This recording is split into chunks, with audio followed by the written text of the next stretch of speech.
Welcome back to Beyond Revenue. I'm your host, Michael Jäger, and we are continuing season 3. And if you're new here, this season is all about focus.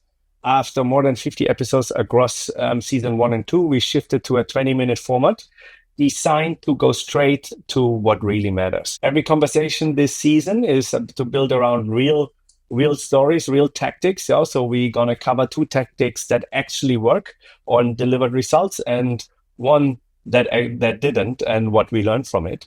Today's episode is about a topic many teams talk about, I would say, but really few truly master. Smarketing in practice, aligning sales and marketing across markets. I'm joined by Ylva Eriksson, CMO at Winningtemp and a long-time B2B marketing professional and leader who's built and scaled marketing engines across multiple regions. Ylva, very great to have you. Thank you very much. To get us started, tell us a bit about your role today. What does being a CMO at Winningtemp involve, and how does sales and marketing alignment show up in your day-to-day work? Yes, so being a CMO at Winningtemp obviously requires me to be in charge of everything marketing, the brand, all our day-to-day activities. You guys out there, you know what it's like. But I'm also heavily involved with our VP of sales. And I'm the one, since we're a rather small company, we do not have many operational functions in the business in terms of like sales enablement, etc. So I'm the one really who works continuously with optimizing the processes also for the sales team. Obviously, the processes between marketing and sales, as we call it, Smarketing, but also to make sure that the sales team has the tools that they need and being enrolled into those tools, optimize the usage of the tools, etc., etc. So I'm facilitating for the sales team equally as I'm facilitating for my own marketing team. But again, also a small company, I work very close to our CEO in all our new like business initiatives and GTM activities and initiatives. Exciting times. Interesting. So you work across several market and growth phases. What's the biggest misalignment you typically see between sales and marketing when companies scale international?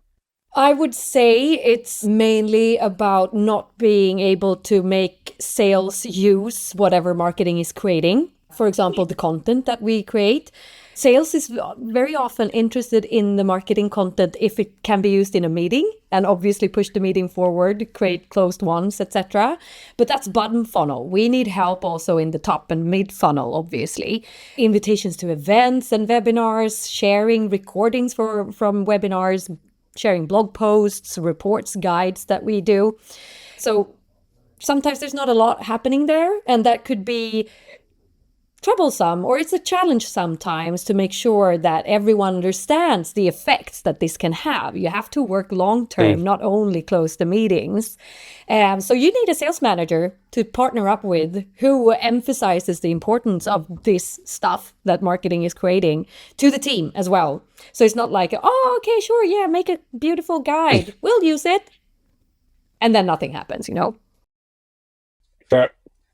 Great. I think that gives us a good foundation. Let's jump into the practical side. What's the most common myth about marketing and sales you totally disagree with? I would say that it's all about marketing manager and sales managers has to be best friends. They do, obviously, but it doesn't end there. Even if you're very tightly aligned with the manager, doesn't mean that that rolls through to the team. Quite often, a sales manager is very busy also being in meetings, but coaching the team in the actual meetings, because that's what will give us revenue in this quarter. Whilst marketing is way more, we're thinking, well, what about 2027 and 2028? And what we do is generating all those deals and pipeline in the future. So what's important is not just the relationship with the sales manager, but it's that you really have to have that buy-in from the entire sales team and showing them what actually works. So having a sales manager that promotes marketing stuff to the sales team, as well as a marketing manager that emphasizes the sales stuff to the marketing team. So it's not just us being best buddies. We have to let it drop down in the organization as well. At what point do you know marketing and sales aren't aligned, even let's say they are? Is when you can tell on the data that they are not using your stuff. which is the Fair. great thing about the CRMs and the tools that you have out there. I can see, so I send intent signals to the sales team, and then I can see last date of activity. And if that is still 3-4 years away, then I know they're ignoring my intent signals. So let the Fair. data speak for itself. I like it. If you had to align sales and marketing in a new market tomorrow, where would you start? I would start with becoming besties with the sales manager. Obviously, you can't skip that part. But then I would definitely build relations with the entire sales team, make sure that sales and marketing teams are in the same meetings, discussing the same goals.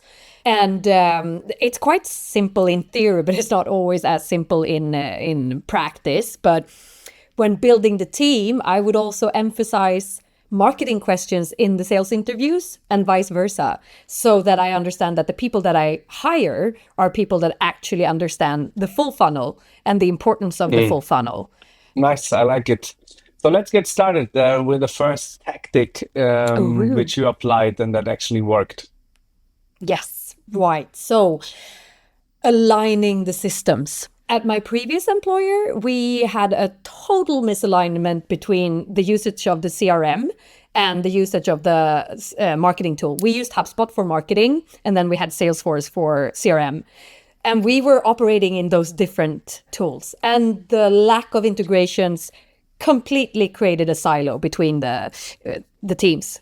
So it's like a technical silo, but it also creates also the Smarketing alignment, misalignment rather. But what we did here, apart from that, we're all working in HubSpot, which makes life way easier, is that we implemented an account-based marketing platform that draws data as well from our CRM.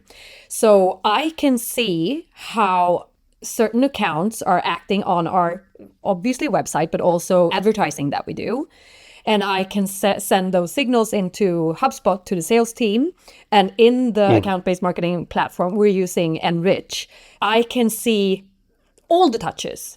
And I can see how the deals are moving with the touches. I can see where marketing started, where sales continued, how many touch points we had, etc., etc. Having that system that tells me this makes it way more easier to showcase to sales that our joint operations is what gives us closed won in the end. So to summarize, implementing an account-based marketing platform helped us align and see the progress of the deals together. Nice. What's the second tactic you applied and it actually worked? And what effect did you have out of it? I would say that creating events and webinars together with sales, having their input into what they hear from the target group, what do the target group want to learn, hear more about, and then involving also sales in the follow-up, or like it's a continuous dialogue. But a lot of our salespeople has had opportunities to speak to people that they didn't get to speak to through our webinars and events. And I remember at my previous employer, we had a sales gal. She was acing all her targets. She was a part of the 100% club, etc.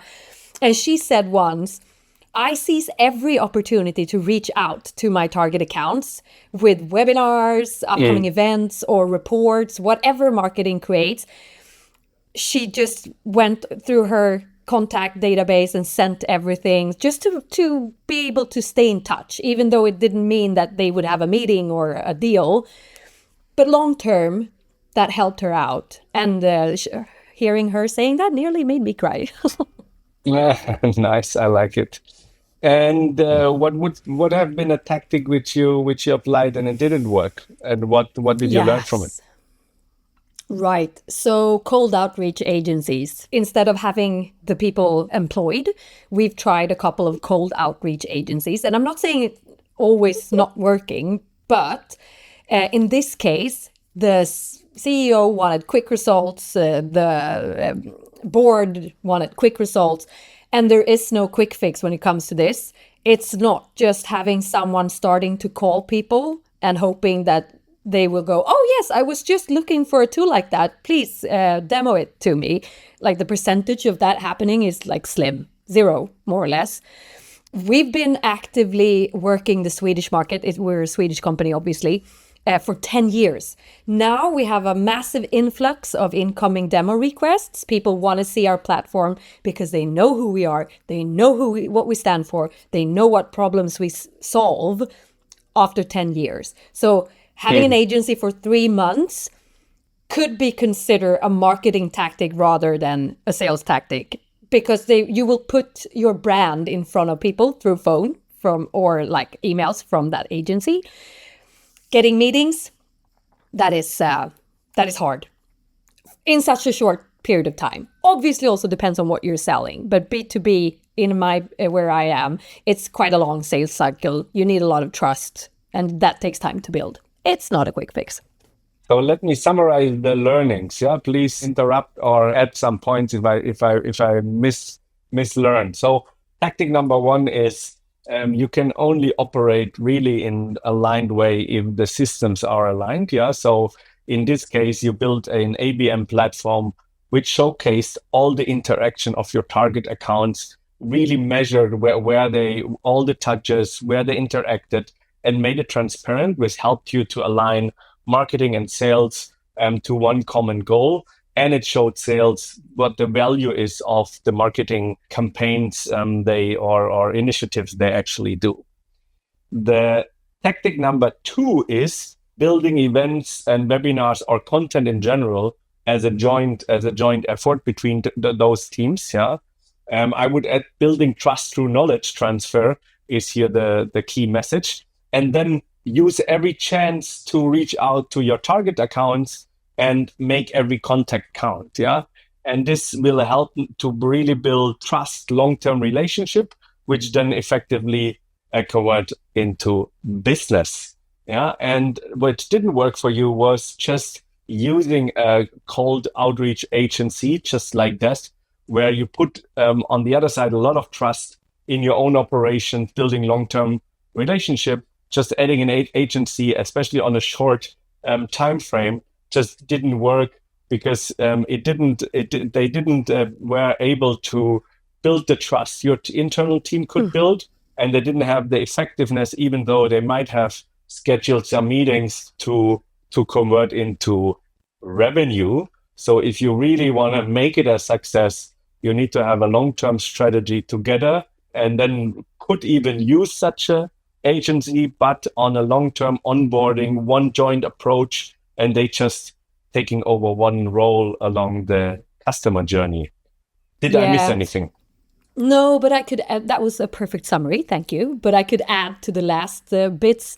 If you also put a lot of money into marketing alongside the agency, you will obviously shorten the time to revenue. Most people don't do that. They just take the phone and hope for the best. But just to be clear also, because it costs a lot to enter a new market where you're completely unknown. And the agencies that we use, because we do use agencies in our more well-known markets, such as Sweden, Norway, Nordics, we see a completely different tractions. We get a lot of meetings and they lead to actual revenue as well. But that is because it's easier to book those meetings when you call and you actually recognize the name of the business, you know what they do instantly. It's a joint and expensive game. Yeah, and they will not solve it for you. Yeah, they can just solve it with you. And I think sometimes companies forget that it's not a shortcut. Anyway, I would say even when you have an account-based strategy, it's all about clearness and focus, right? Clear target accounts, very focused prep on the accounts, on the buyer personas, crystal clear strategy on each account, what you want to do, thorough execution. So then just adding a agency on the side with the belief that you fix it is it's a hard cut to the rest of the strategy. Yes? Totally. So that's all for today's episode of Beyond Revenue. It is. Thanks again to Ylva Eriksson for joining us, and thank you very much for listening. If this episode resonated to you, please share it in your network. If you have somebody working in marketing and needs to learn about account-based marketing, please share it to them. Next episode will be next Friday, where we drop the next 20 minutes focused conversation about go-to-market lessons. I'm your host, Michael Jäger. See you next time. And Ylva, thank you very much for your time. Thank you.